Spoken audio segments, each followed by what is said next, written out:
they were right. I mean, why they should celebrate the little things. Why? Because that builds up the momentum. That builds up the energy. Because for the most part, it was what you guys were doing, and then your celebration, you guys were bringing that energy, and you played with so much energy. And it made me realize that, you know what, guys, if you could keep your personalities, but do it within the framework of our culture, of our core values. Yeah.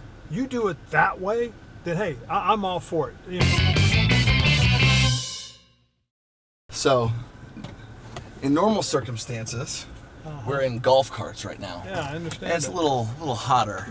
Okay. So I figured we'll drive around, reminisce a little bit. I can appreciate that, JJ. I can. So Coach, first of all, thank you so much for joining me, and I am really looking forward to sort of going down memory lane, because I think for many of us, 2015 was an all-time great year. I always think about 2015 really starting in 2014. Mm-hmm. That last December run, and then in the playoffs.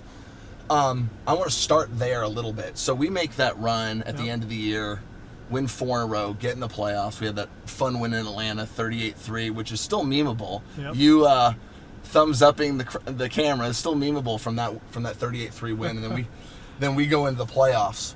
Did you have any sense at the end of that year that it had already turned, that we were getting ready to take off in 15? I did. I really did, JJ. I think what really got me going was, more so than anything else, was I had that epiphany, and I'm not sure if you remember it, but going into the New Orleans game, Coach McDermott gave me this book, and this book said, read this book today so you can win tomorrow.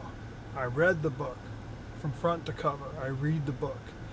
And the one thing that I learned from this book, more than anything else, is something I had heard my whole life and never really truly understood.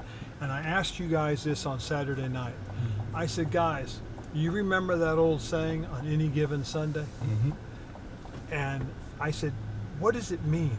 What does it really truly mean? Any Sunday, anybody can win. Yeah, anybody can win. You can beat it.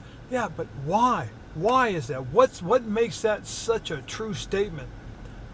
And nobody could really answer it. And I said, I'm going to tell you why. On any given Sunday means, more so than anything else, the best team wins. Not the team that's the best team, but the team that plays the best that time wins.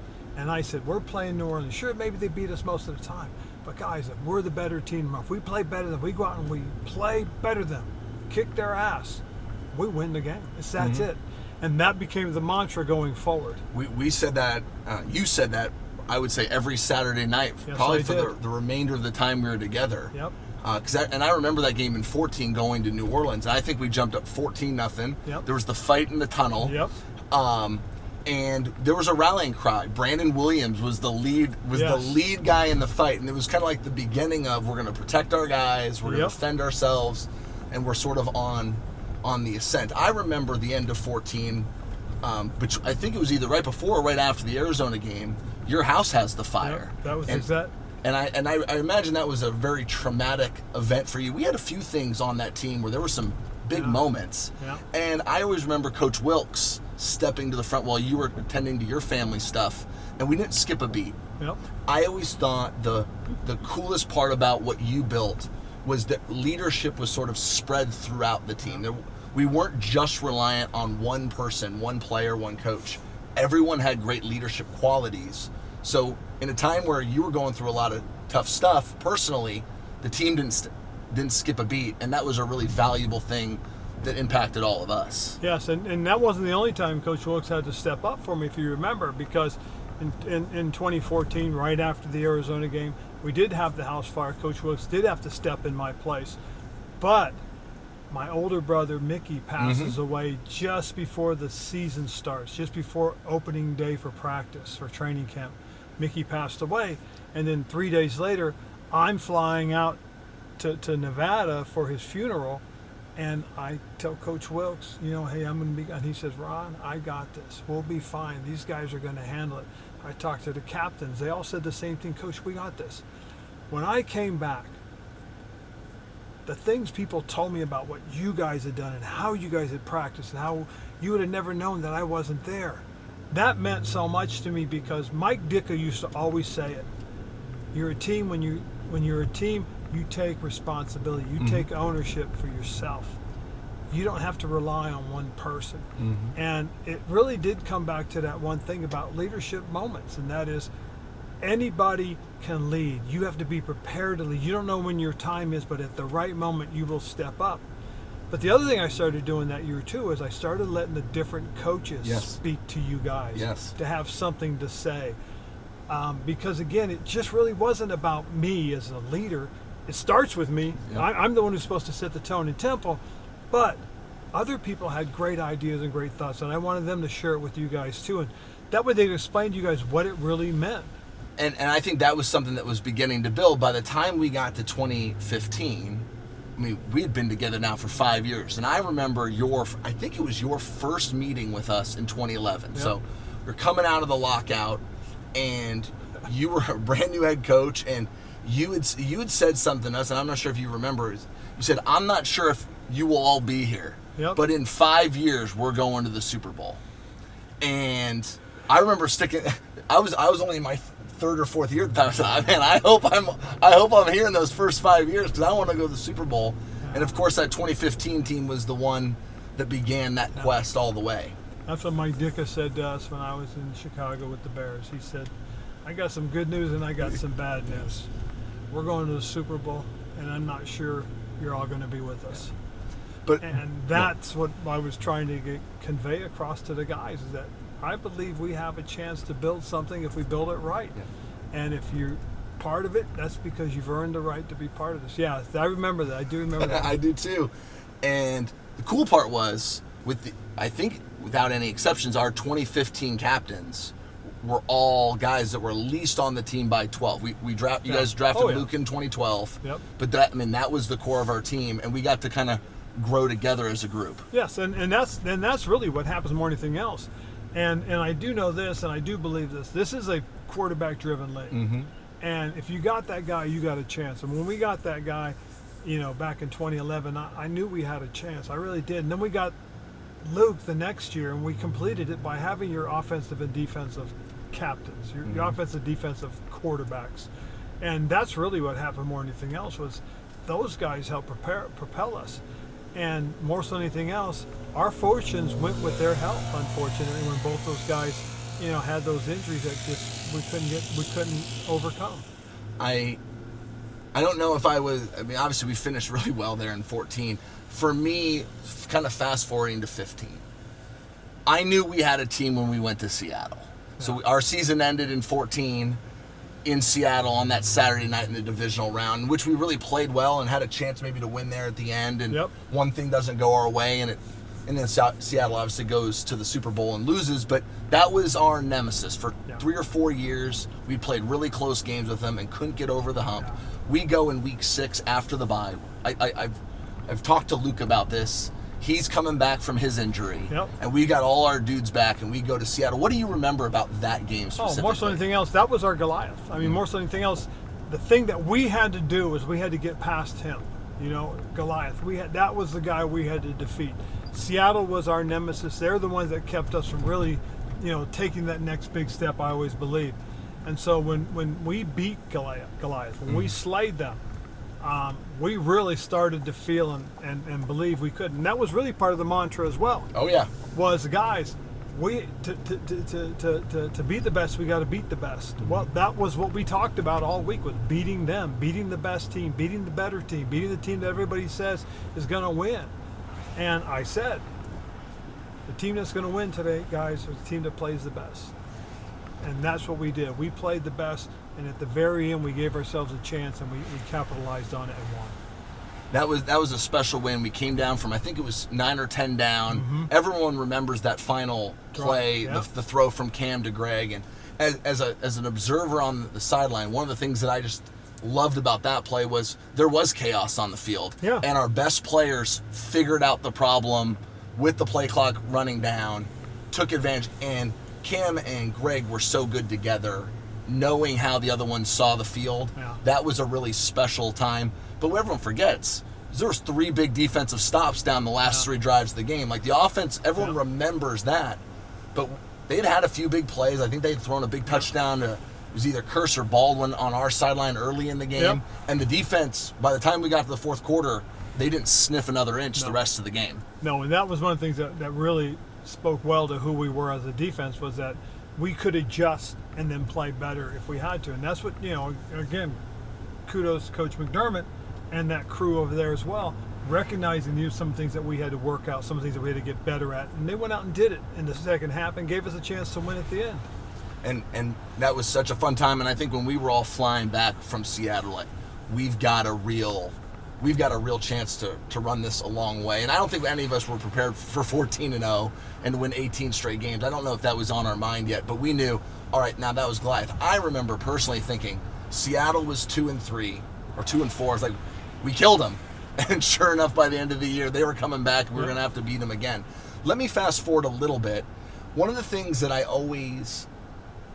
my memories of you and I interacting together was about once a year, you and I would be sitting around near a Gatorade cooler at practice or by the equipment room, and you always used to say to me, I just wish I had a normal team.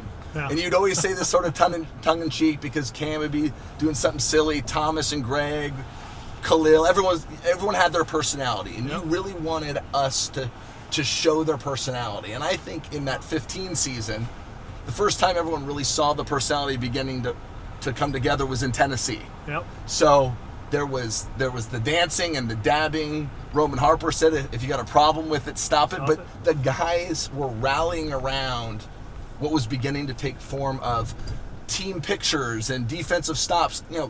Every day in the NFL, interception, everyone runs to a camera. Yeah. That started with us. Yeah. That started with those guys on defense.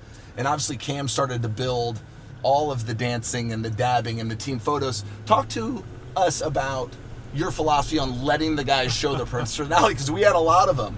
Well, what's interesting is I had several of the guys come to me and talk about me quelling the celebration, and they really said, Coach, we're just showing our personality. We're just celebrating. We're having fun. And it made me really look at the things you guys were doing and how much fun you guys were having, JJ. And it just, they were right. I mean, why they should celebrate the little things. Why? Because that builds up the momentum. That builds up the energy. Because for the most part, it was what you guys were doing, and then your celebration, you guys were bringing that energy, and you played with so much energy. And it made me realize that, you know what, guys, if you could keep your personalities, but do it within the framework of our culture, of our core values. Yeah. You do it that way, then hey, I'm all for it. Nothing nasty, nothing mean, nothing derogatory. Why not? But the one thing everybody forgets, and not a lot of people still remember this, but I think it was something that was really special to our crowd, to our community, to our fan base, was when you guys would score, you guys were handing footballs to the kids. Oh yeah. And that took a life of its own, to where, if you remember, you could watch up in the stands. If as we were getting close to the goal line, what did the kids start doing? They start coming down to that wall. Absolutely. And they were getting in position so that if they scored, they'd be the one everybody picked. That's right. And the way Cam was always so good with it, it started as Cam's thing. Yep. But as guys got familiar, guys were used to playing, maybe they'd scored a couple of touchdowns, they began doing it. And so I was just rewatching our game in New York, week 14, not that long ago, and Devin Funchess catches a touchdown, and he's the one giving away. So it wasn't just a Cam thing. It was a whole team thing. And kudos to Mike Shula. He's the one who came up with it, because he had told Cam, instead of doing something, provocative or spiking or whatever, why don't you hand it to one of the kids? And next thing you know, he started doing it, and it did take a life of its own. And actually, I think, if I remember correctly, the first time I ever saw Cam do that, I think it might have been at the end of 2012. And it was, we had played a Christmas Eve game at home versus Tampa. And we scored like 48 points. And we were giving footballs away left and right. And it just began to take on its whole aura. But 15, we were scoring a lot on offense. The defense, that year I remember, the defense really set up the offense. The offense got a lot of praise. Cam won MVP. But man, every time you turned around, Luke, Kurt, Josh, they were intercepting the ball and either scoring or setting up a score. And the game that I remember the most being that way was when we went to Dallas. Do you remember you didn't talk much on Saturdays in that time of our team, because you were letting the other coaches handle a lot of the Saturday night talks. But you talked Wednesday night right before Thanksgiving. Do you remember the Thursday night talk? It was one of my favorites of all time. Well, the best part is it was handed to us because it was when it was announced that Tony Romo was going to start against us. They were favored. They were favored. We were undefeated. They were 500, and they were favored. That's and I right. thought, oh boy, they just handed me my material. That's right. And so the first thing I said, I gotta, guys, I'm really upset about this. You guys got to understand this. This is how disrespected we are. We got to be the worst. I think we're 10-0 at the time. We were 10-0. Yep. I said we got to be the worst undefeated team ever. I mean, we've got 10 wins. We're 10-0, and they're going to tell me that one guy is better than our team. One guy makes a difference against our 53 players. And I said, are you shitting me? That's right. I mean, it's unbelievable. One guy, just so you know, this guy, Tony Romo, makes them better than us. That's just so you know. I'm just saying, guys, just saying. And man, you guys took it to heart, and it was amazing how you guys came out and responded. That to me, I think, kind of made it kind of personal, to be honest with you, because I was beside myself when I saw that. It set the tone for the week because we're coming off a short week. We'd just beaten Washington to go to 10-0. We had a short week. Everyone was excited to play on Thanksgiving. You guys were really kind. The families that were there, we did a Thanksgiving dinner there in the hotel. And I think everyone was in like a really good mood. Yep. And that speech, I just remember, just kind of reframed, like we're here on business, and we're able to make an enemy out of the opponent when maybe otherwise on Wednesday night we would have been full bellies and we would have been pretty happy. And then of course that game starts. I think it was the first third down of the game. Kurt has an interception. I think he scored, if I remember. He scored. And we were off and running. Do you ever wonder if the reason Luke waited to go stiff arm Tony Romo in the face was because of your speech? Like he was looking for him a little bit? I always wondered if that's the reason why he did it. I felt bad too because God, I hope I didn't get him all upset about this. Well, and he was coming back from injury, and then by the time we got a big lead, and then Thomas knocked him out. Again, nothing dirty, but I mean, there was it's sort of funny because when you go from being kind of the underdog to the favorite, it takes on a life of its own. But in that particular case, we were the favorite, but we were listed as the underdog, and I think it gave us our edge back. And that was, Thanksgiving, that was special. And you played in Dallas on Thanksgiving as a player, correct? Yep. That, and I coached on Thanksgiving there as well. So it's, to me, it's one of those things that it is very iconic. Why? Because it is such an NFL thing, and to do it and to have our players play the way they did and respond to the quote-unquote adversity of being an underdog, I thought that really spoke well to where we were headed. That was a really special team. But we fast forward a couple weeks later. We're going to New Orleans, and that was really, I thought, like the first time the team started to feel the weight of being undefeated. Yeah. We went to New Orleans, and I think we found ourselves down 14-0 pretty darn quick, and that was the first time we were sort of confronted with, can we pull this off? And I remember as that season was going on, I'm not sure if you did, I kind of felt the weight of trying to stay undefeated, as opposed.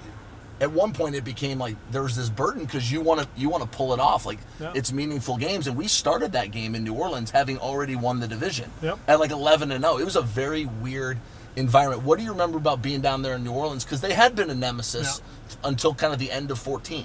Well, I think the biggest thing for me when we got into it, I don't know if you remember, on the sideline, I was telling the guys one at a time. We can't get all 14 points back all at once. Got to do it one at a time. Just stick to it, stay to it. And we just kept punching, and that was what was important. Was we stayed with it. We didn't get ourselves all, and that was always a concern, to be honest. Once we clinched early, and I kept thinking to myself, God, how do we keep the focus? What do we do as far as that? And it was, let's stay on task, let's stay on mission, let's make sure we understand, what our purpose is. And again, you guys responded and played the way you did the rest of the game. It was a really cool kind of finish, and going back and rewatching how that final drive sort of unfolded. Again, it was very reminiscent of kind of what that team had been built as. Right before the 2-minute warning, there's the Greg sort of, he catches it, he's kind of reaching, there's sort of this half fumble, But again, this is a big third, fourth down conversion, and Cam goes to Greg, as had happened for 5 straight years. But then the biggest throw of the day goes to Jericho Cotchery, who had become he had a big catch in Seattle. Yeah, our go-to he guy. kind of been one of our other go-to guys in those critical moments. Jericho was one of the guys that you added along the way that year, 2014. You also added Charles Tillman. Yep. We traded for Jared Allen in the middle. Talk to me, if you would, about finding the right veterans to add to that young group of leaders. That was one of the things that Dave Gettleman and I always talked about was how can we bring guys that come in to fit more than anything else? And that was always something you worried about. And another piece to that was Brandon Bean, who was a guy that, was learning and was understanding. Look at where he is today, in Buffalo. But you always knew that, these guys were always preparing, always putting stuff into place so that when we got to where we needed something, we knew where to go. Mm-hmm. So kudos to them for being prepared, for being ready, for putting us in that position. I mean, it was important that we got to where we needed to be by doing those things. Yeah. By always having something or somewhere or someone to fall back to. Did you have to pull a guy like Charles Tillman, who you coached in Chicago and knew for a long time? Did you have to pull him aside and say, hey, I need you to lead and to show guys the peanut punch and all this?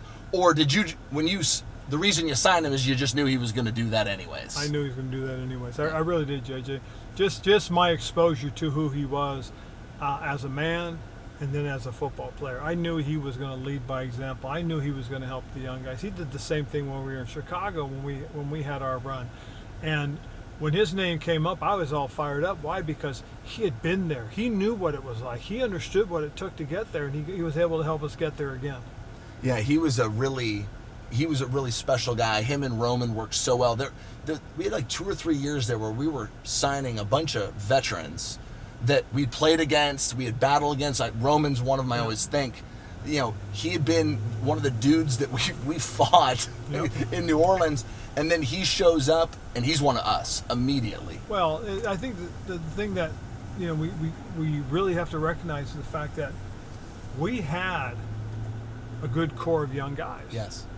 And at that time, what we needed some solid veterans to be around them, and that's what really helped us, was having those kind of guys there, guys that could get into the mix, that could help lead these young guys and get them going and get them to understand, hey, this is what it's going to take to get to where we want to be. And that, I think, is the message we got from guys like Roman and Charles and Jared and Koch.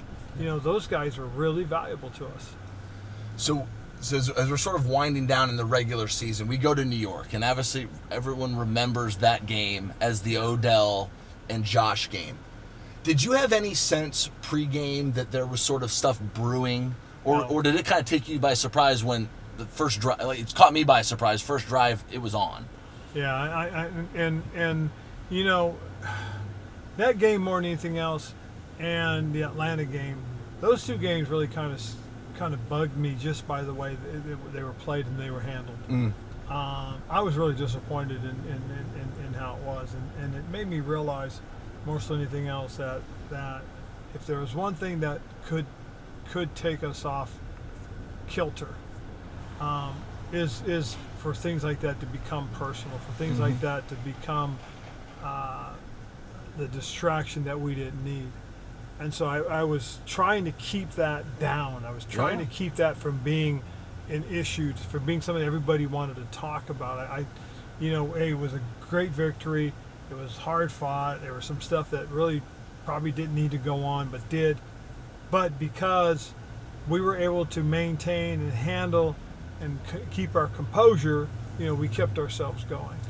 I still think back to sort of, again, a memeable moment. Cam right there before the final drive, 35-35, nodding, like with that. He had a way to find the camera even when he wasn't even ready to, and he really took over in that final drive. As that season was going around, then that was year 5 with you and him, and you guys know each other like the back of each other's hand. Is that one of those things where you've got to talk to him before the drive? Hey, this is what we're doing, or does that look in his eyes just tell you, I can let him go, he's going to go get us the 3 points that we need? It was really one of those things that you could let him go. I had heard Mike talk to him previously him going out on the field. So, and then watching him give that little, all right, here we go. I just, you have the confidence, and that's what you were looking for was for that kind of composure, that kind of confidence, and just cut him loose and let him do his thing. I remember right before that drive, I'm standing down the end with Brad Nortman and Graham, and they go in to score, and Graham would be quiet sometimes. Graham would chat a lot. You get different personalities. And one of the coolest memories I have from that game, the offense was committed. Graham walked by me, and really quietly. And he was, you know him. He could be overly confident sometimes. He walked right past me, and he kind of whispered, "Let's go hit the game winner." And I thought that was like a really cool moment. And then Cam took us down, and we make the field goal, and there was a little penalty. I always kind of look back on that moment of hitting that game winner in the lights in New York to go to 14-0 and go, it was kind of anticlimactic. Odell tried to jump over, there was a penalty, and we didn't get to really celebrate the way that we wanted to, but that was kind of a special moment to get to 14-0. So we were 14-0 all the way to Christmas, which was an unbelievable thing. We go down to Atlanta, and I don't know if about you, I don't really remember a whole lot about that game. I remember walking off the field and having lost, but I don't really remember that game. It sort of felt like, well, I'll ask you, was there like a major letdown, or was there like a refocus of, okay, the real mission is get to the Super Bowl and win it? I don't want to call it letdown, but there were some things that happened early in that game. There was a player that went after Charles Tillman's leg. Mm-hmm. And then that was a big brouhaha, and we got a cheap penalty. Yes. Because of it, because Charles reacted, and I don't blame Charles for reacting, and I blame the referee for not protecting him at that point and recognizing what was going on. And that really just at that point I was really disappointed in how that game was played, and the way it was officiated, to be honest with you, and I'm being very honest on that. So we go to the playoffs, and we had played Arizona the year before, but before that we played Seattle. Mm-hmm. Divisional game, cold game, and they, as we had talked about, they had worked their way all the way back, right? Yep. And so we're playing them in frigid conditions. It was about 35 degrees, and it was same old Seattle. We get up 31-0. Cam was electric. Greg had a big touchdown. Stu starts the game with a big run. Did you have any sense as we were getting ready to play the second half that Seattle was going to make a run? Did you see that coming? It's funny. I always sit there and go, well, they're not going to lay down. I'll tell you that much right now. They've been through tough times. They'd won a Super Bowl, lost the Super Bowl, so you knew they had the experience and they knew what they needed to do to get back into this game. Yeah. I'm going to talk about the onside kick a little bit at the end because I think it speaks to who we had. No, I never thought that anyone on our team thought Thomas Davis had the world's greatest hands. Yep. But sure enough, when we got ready to have that onside kick come at us, he's standing in the primary position. And if you remember the year before, Seattle had won a game on the exact same play with the exact same kick, and Green Bay had messed it up. And so we've got the final game, or we got the final kick coming our way, and there's Thomas standing out there. How confident, well, speak to the confidence and the relationship that you had with Thomas, because you guys had a very special relationship, and he was our best player, and I would argue he was our team leader. He was the guy that wanted to galvanize the whole group all the time. He was the heart and soul. Yes. That's why I look. He was the emotional leader. Yes. And there are so many things about Thomas I remember, and his strength and his commitment to us was tremendous. Mm-hmm. And just the fact that he came back from the 3 knee surgeries, you had confidence that he could do whatever he would put his mind to. Mm-hmm. I don't think I ever doubted his ability to do things. I really don't. Just because knowing what he had gone through and just the fact that he's been successful. Yeah. So last couple questions as we sort of make our way for home is we play that game in Arizona, or we play that game versus Arizona. Were you able to give yourself an opportunity to really take that in? Because it's rare that you're in an NFC Championship game with a blowout in your home stadium. Did you really have a chance to sort of soak that all in? I did. Yeah. I'll be honest with you, JJ, I really did. What I really felt, though, was that we were winning no matter what. Mm-hmm. And the reason I said it is because of what happened on Saturday. Yeah. What happened on Friday. Mm-hmm. I don't even remember that, but we practiced in the snow. We practiced in the snow, absolutely. But this just kind of spoke to the type of year we were having. No matter what it was, the obstacle, what was in front of us, we were going to get it done. So it starts snowing just as we're getting ready to go out on the practice field. And I'll never forget, Brian Porter comes in, he's got Mike Anderson with him, Donnie Toner, and he's like in this panic. And you know how Porter always oversells everything. Coach, it's snowing a foot a minute. Oh my God, what are we going to do? And we can't go inside. We don't have an indoor facility. We can't go over and, right now we can't use the convention center because they're set up for a convention. What are we going to do? I said, well, I guess we'll practice outside. We're going to play in it. We might as well practice in it. Well, how we coach? There's snow everywhere. I said, well, can we do this? Can we clear it off? He said, yeah, but we get it cleared off and it starts to snow again. I said, okay, then let's do this. Let's clear one side. Then we'll start practicing on it. You guys clear the other side. As soon as that side's clear, we'll switch. We switched 3 times. We did, yeah. And we never missed a beat. And That's it was an unbelievable practice. I remember that year, you're talking about the convention center. Yep. We kind of fell into a rhythm. We had a bunch of rainy days on, I think it was Fridays, it just happened to be Friday. And we went into the convention center a lot. Yep. But that group was just so resilient. We began to form habits of nothing really got in our way. At any point was the convention center a little bit of superstition too. We were winning, Yes. and let's just get back in there. It was too, and we did want to go in there. But the nice thing about it too is, it was one of those things too that we did it the right way. When we would go in, if you weren't practicing, you were sitting down. Mm-hmm. I don't know if you remember that, but we had these chairs set up and talking to Ryan Vermillion, and one of the things Ryan said was, well, Coach, we're here. Let's take advantage. Let them get off their feet. Let them rest a little bit. Yes. So we started to do that. It was a really, again, there was a lot of really fun things that happened all the way. Two last questions as we're sort of finishing up. The Super Bowl. That was a tough day for all of us. Yes, it was. And there's always been these sort of arguments that people would make about, would you rather go to the game and lose or not go at all? And I've always been in the category, I want to go. Mm-hmm. I want to go and I want to play and compete at the absolute highest level.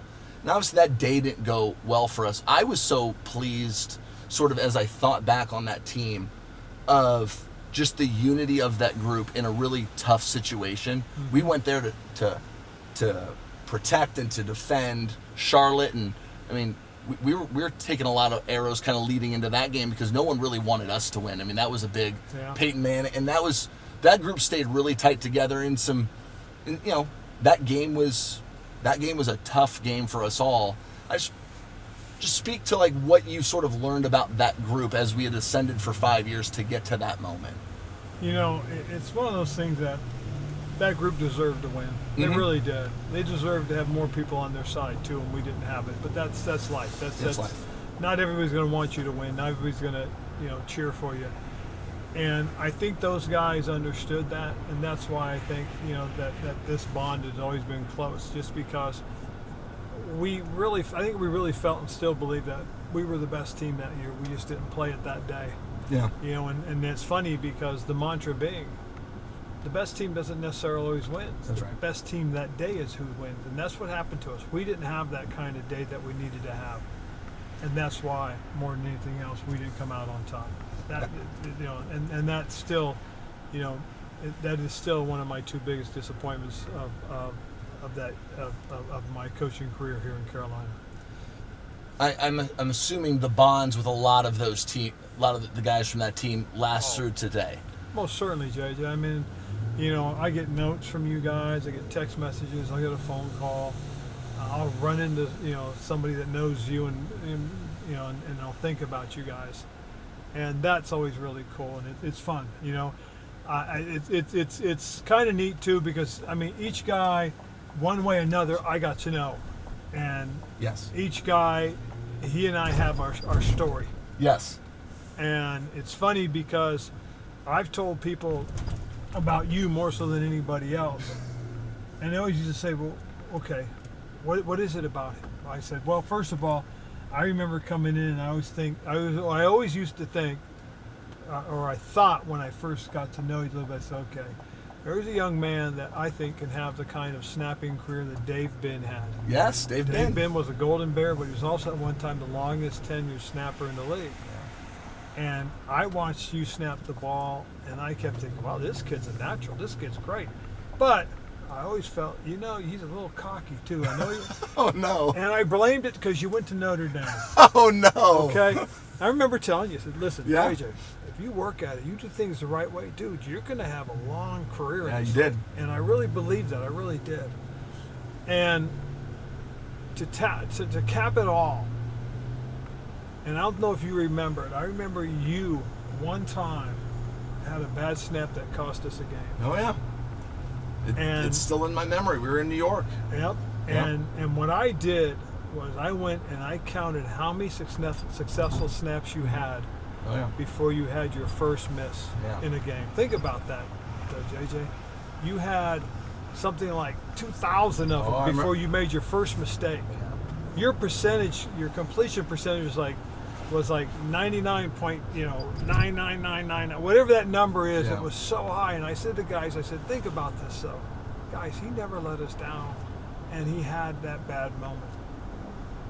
Yeah. But you guys rose up. No, in fact, we didn't lose the game. We ended up winning the game. We did. We but, ended up winning but it.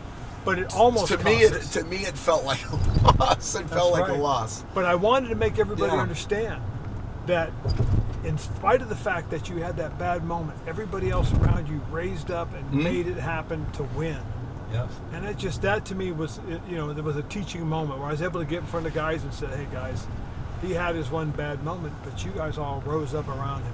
And That's what I remember. That was a really meaningful moment. I appreciate you sharing that story because at that moment, I'm sure every guy from that group has those moments of times you spoke life into a player in a tough personal moment, professional moment. And I remember you giving that speech on a Saturday night before a game. Yeah. And as a player, there's these dueling feelings, which is you're trying to play with a lot of confidence, but this game is tough and you have these senses of insecurity. Like maybe I'm not good enough. I always think we're in training camp right now, and the first day of training camp, I always walk out on the field and go, I wonder if I can still do it. Like there's just this thought like that, did I forget how to do it? And what was special about that group was we just had so many guys that spent so much time together that they really were rooting for each other, pulling each other along. Again, we could go for hours on stories of guys overcoming personal and professional moments, injuries, things of that sort. Now I'd be remiss. This is Cart Talk, sponsored by Bojangles. I'm sure you remember the Bojangles Friday. That's right. Friday fellowships, often run by Greg, who can hold court with the best of them. Did you ever get involved in any of the the fellowship? Fellowship Fridays? You came down for quite a few of them. Actually, what happened was it became Fellowship Thursdays. Thursdays were with the old line room. Right. Yes. That was the one I used to go into all the time. Friday, it was everybody's chance to get out. Sure. And so we would, as soon as we get an opportunity, we get out. But the Thursday Fellowship Thursday was crazy. I mean, it was because it was a chance for these guys to speak their mind and be honest. And they spoke their mind with you. Yeah. They would tell you the honest truth. Well, that's what happened. One day I walked in while they were doing this. I said, what's going on? He goes, it's Fellowship Thursday. I said, okay, what's Fellowship Thursday? It's a chance for us to come in and say what we want. I said, really? I said, yeah. And they said, well, you want to stay? I said, well, all right. They said, okay, Coach, if we say something, you won't hold it against us? And I said, I'll tell you what, you guys tell me the truth. Tell me what I need to know. And again, I won't hold it against you. All of a sudden, guys were honest. They were opening up, and it really helped me kind of figure out, you guys running the team on how to make things happen and what was important and what wasn't. Who was the biggest truth teller in those meetings? Oh, wow.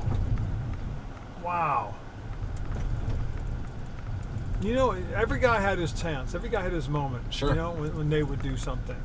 One of my favorites, and used to always come in every now and then, was D.A.